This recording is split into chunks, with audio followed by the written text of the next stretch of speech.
How to transplant Crocosmia.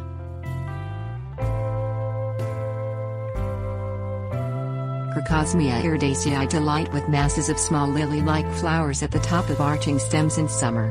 Available in all shades of yellows, oranges and reds, this hardy plant also features sword-like leaves and basal clumps from 2 to 4 feet tall. Although native to tropical and southern Africa, many varieties are hardy to below freezing temperatures.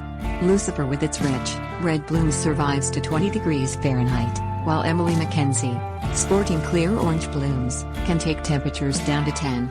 This hardy plant has a bulbous corm root system, spreads over time, and is easy to transplant.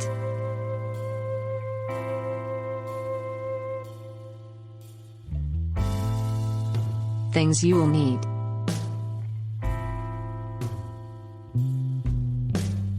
shovel, water hose, well-rotted manure, bone meal. Water the Crocosmia thoroughly to reduce shock during the transplanting. Leave it to soak in the moisture while the new site is prepared. Transplant during the dormant season, late fall through early spring. In early spring, wait until the first young green shoots appear in the spring to see where new growth is occurring. Dig the hole at the new planting site to 1 foot deep.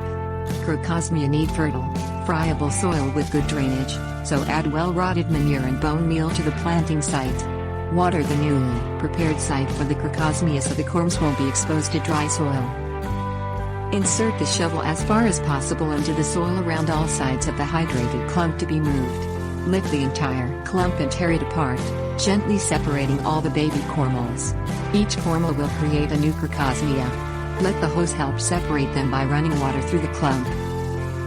Refill the amended soil at the new site, so the hole remains only 3 inches deep. Place the largest and most firm cormals and the original large mother corm into the soil 3 inches apart, with the pointed side up. The original corm will need to be placed deeper to allow it to continue growing at its previous depth because it is larger than the young cormals. Fill the planting site with soil and lightly tamp down with hands. Water the new planting site. Spread a 1 to 2 inch layer of mulch, made up of a mixture of well-rotted manure and bone meal, over the entire planting area.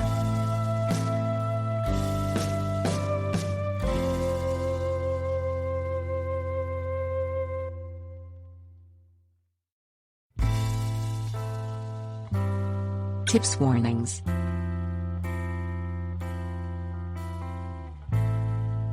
Crocosmia flowers are stunning additions to the indoor bouquet. The tall flowers last 2 weeks when cut. When the clump is dug, there will be so many cormals present that the gardener can't plant them all in the new site.